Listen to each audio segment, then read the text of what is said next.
Koro dwaro mondo Doho mar winjo ng'ur kata apil owinj mapiyo bura motendo koda wach mar chugo duol mar yiero mar IBC. Dwaro makama obiro mana tok jang'ad buche ma Doho mamalo mogik Isaac Lenaola tudo riwruok mar AZIMIO koda wach yulo mar chugo duol manyien kaluwore koda ywaruok e kindgi giwegi. Jafwambo marwa Eric Owenga nitiere koda ler mathoth.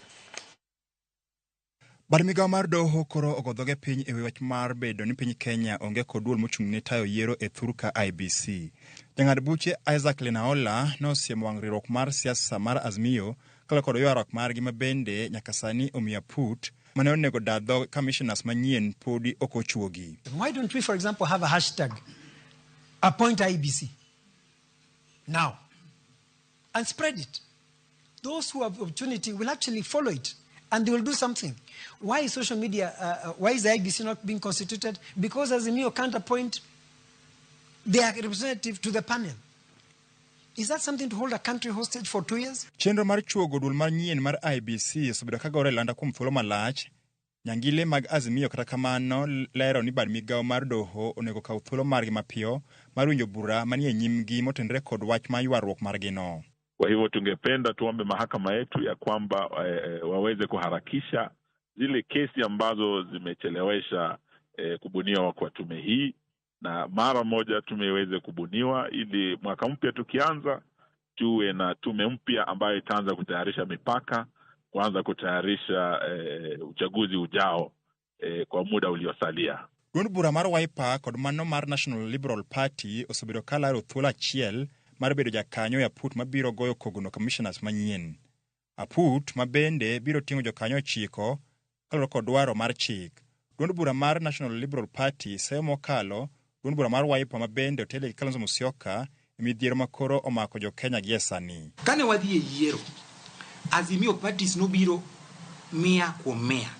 E AZIMIO sani ndi wan parties 23. ODM ne nitiere, Wiper party ne nitie, Jubilee ne nitiere kod parties maduto te. Ne ji ogombolo ma Dr. Gasas Kialo Muli mar National Liberal Party noyombo candidate mar Stephen Kalonzo Musyoka Ambassador Kokimuli. Ambassador Kokimuli noyudo kura 7. National Liberal Party candidate Dr. Gasas Muli noyudo kura 16. Ma wayombo ma onge ng'amano kelo ng'ur ma nyaka sani ni wanti nyaka go boke karka mochudi IBC. Ma boke mar IBC. Manyiso ni Dr. Gasas Kialo Muli emane oyombo.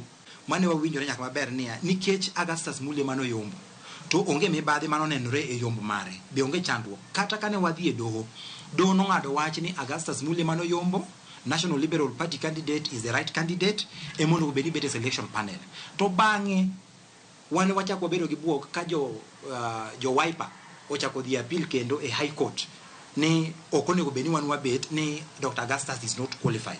Omalo kata kamano to chich ni samoro piny owacho mar Kenya Kwanza ong'eyo maler gimomiyo podi IBC onge kendo otudo duond bura mar National Liberal Party gi tiyo machien gi piny owacho e thiro dwaro mar chuogo IBC manyien. Kama AZIMIO tulikuwa na kikao tukakubaliana ya kwamba Kokimuli ndio atakuwa mwakilishi wetu kwenye ile panel, lakini ikaonekana ya kwamba kuna wenzetu fulani wanatumika na watu kutoka upande wa Kenya Kwanza ili kurudisha appeal kotini baada ya mahakama kuweza tuelekeza tuweze kukubaliana, na tulikaa tukakubaliana na tukapeleka jina la Kokimuli. Kwa hivyo sema ya kwamba pia kuna mkono wa Kenya Kwanza katika njama ya kuweza kuchelewesha kubuniwa kwa tume hii. So mbona mnalaumu Kenya Kwanza tena hapa na ninyi ndio mko na shida wenyewe? Sababu yule ambaye alitumika kurudisha kesi kotini tuliketi naye kama AZIMIO tukakubaliana, lakini baadaye tena akaitwa na wenzetu kule na akawasilisha kesi mahakamani. Wale wa Liberal Party. So tunajua ya kwamba anatumika na wenzetu kule kuendelea kuchelewesha. Wale wa Liberal Party. Yes. Elmeriambo ni kechingeni mokwongo migosi Eugene Mamalo nyaka ng'eni obed kod luor gi political parties mantiere AZIMIO. Gin gi patchgi moro wuondogi niya nitiere parties moko miluongo ni small political party. Parties to bedo registered e yo machalre. En mana niya mbi marwa emido ka bet pogore e yiero ka yiero. To kaka gibe gimanyo be yudo loch mar Kenya no e kaka wan be wamanyo loch mar Kenya. Kadine bede ni waonge gi teko ya Azimio. Onge kaka duond buche paga uchien dino gocho ne candidate mar National Liberal Party. To nikech wabe wan gi mbie Azimio e gin jogi no winjo duondwa mane gi wacho niya the best person manyalo represent wa kar ka en Dr. Augustus Kialunguli.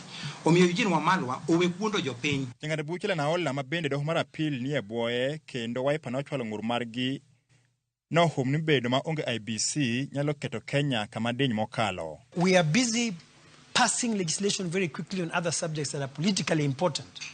But we don't look at what is extremely important for this country. The Electoral Commission. How can a country like ours stand on its feet if it does not have an Electoral Commission? Elections are in 2027. This is 2024. When will this commission be prepared? Liet makama medo mana tedre seche ma jodak ma Ugunja, Magarini kod Banisa dhi nyime gi ngima ma onge kod jadu bura margi wirani yiero ok nyal bagi.